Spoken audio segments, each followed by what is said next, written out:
I wonder if sometimes we think that when it comes to the Bible, we think that God has given us the wrong kind of book.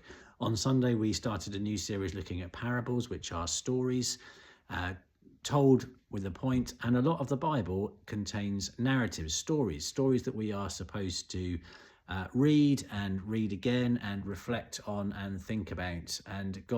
And sometimes I think we wish that God had just given us a list of bullet points.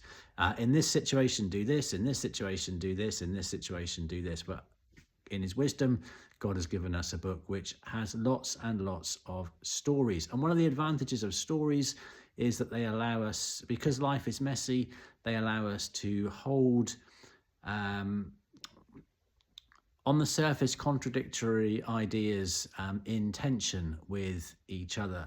And so on Sunday, we were looking at the parable of the wise and the foolish builders from the end of Matthew chapter 7.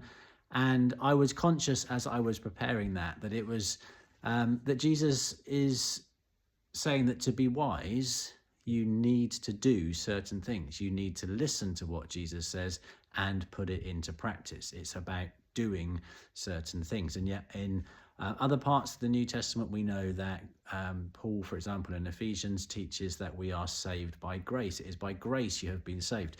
It's a gift, something that God is only possible because of what God has done for us. We don't deserve it. We cannot earn it.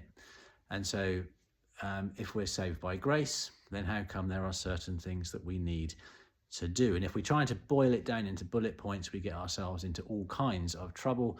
But because we have these stories, we are able to reflect and meditate and hold these two ideas in tension. Yes, we are saved because of what Jesus has done. Yes, it's something that we cannot earn. It's not something that we deserve. And yet there are certain things that we need to do as a follower of Jesus. It's not just simply enough to sit back and say that God's done it all for me and now I can do what I like. I need to live in a particular way.